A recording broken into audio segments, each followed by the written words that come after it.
Halo kawan Iptek! Untuk menunjang diseminasi Iptek melalui media audiovisual, khususnya video, kami akan menyampaikan langkah-langkah pembuatan video hasil litbang yang baik, meliputi penyiapan perangkat produksi, proses pengambilan video, serta proses editing. Kamera merupakan perangkat utama dalam proses pengambilan video. Ada berbagai macam jenis kamera yang bisa kita gunakan. Kita dapat menggunakan kamera profesional pada umumnya seperti kamera DSLR dan mirrorless, action cam, atau bahkan menggunakan kamera telepon genggam. Kenali karakteristik perangkat kamera kita sebelum melakukan pengambilan video dengan melakukan setelan perangkat secara tepat. Setelan perangkat harus disesuaikan dengan kondisi di mana kita melakukan pengambilan video. Hal ini penting agar kita mendapatkan kualitas video yang baik. Kualitas video yang baik adalah saat video yang dihasilkan mendapatkan pencahayaan yang cukup sehingga video dapat dilihat secara jelas dan fokus. Salah satu perangkat pendukung yang dapat digunakan dalam kegiatan pengambilan video adalah slider. Slider terdiri dari bagian penyangga, rel, dan mounting. Slider memperkuat kesan ruang dan pergerakan yang stabil, membuat video menjadi lebih dinamis untuk mendapatkan kesan sinematik. Perangkat lain yang dapat digunakan untuk mendukung pengambilan video menggunakan kamera adalah stabilizer. Perangkat ini digunakan untuk memperkuat kesan pergerakan yang dinamis dan stabil atau bahkan untuk menghasilkan sudut pandang yang ekstrim sekalipun. Pada kesempatan tertentu, pengambilan video memerlukan tampilan lanskap maupun kondisi suatu area secara utuh. Perangkat drone membantu kita dalam melakukan pengambilan video aerial. Drone hadir dalam berbagai macam jenis, namun pada prinsipnya perangkat ini memungkinkan kita untuk menghasilkan video dengan sudut pandang dari ketinggian tertentu, meliputi suatu area, bangunan, lanskap, maupun lingkungan tertentu. Dalam sebuah video liputan, informasi dari para narasumber menjadi penting. Interview singkat maupun pernyataan terencana menjadi medium utama dalam mengemas informasi dari para narasumber. Untuk mendapatkan kualitas suara yang baik, perangkat tambahan yang diperlukan adalah clip-on.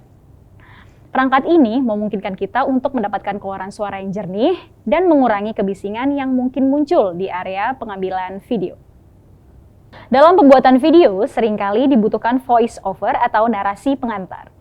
Untuk mendapatkan hasil yang maksimal, digunakan perangkat tambahan berupa mic kondensor yang dapat menangkap suara dengan lebih fokus dan jernih.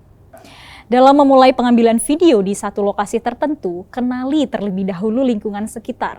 Lakukan diskusi singkat dengan narasumber maupun informan utama di lokasi tersebut.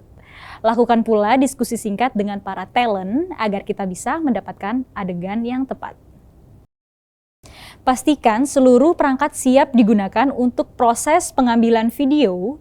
Periksa seluruh komponen teknisnya seperti kapasitas baterai yang memadai, ketersediaan perangkat pendukung, serta kondisi dan hasil keluaran dari perangkat-perangkat tersebut. Eksplorasi seluruh sudut pengambilan video yang ada dan tentukan titik pengambilan video.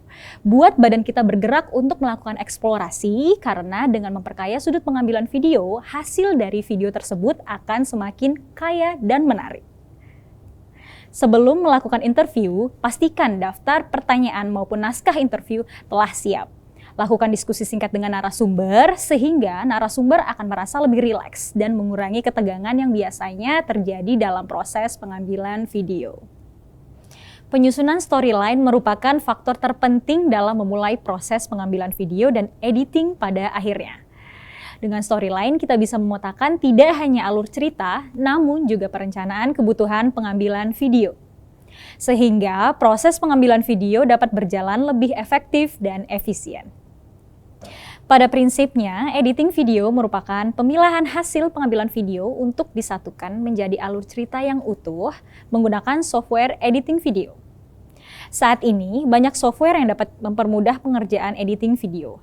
Namun, perbedaan di antaranya tidaklah signifikan.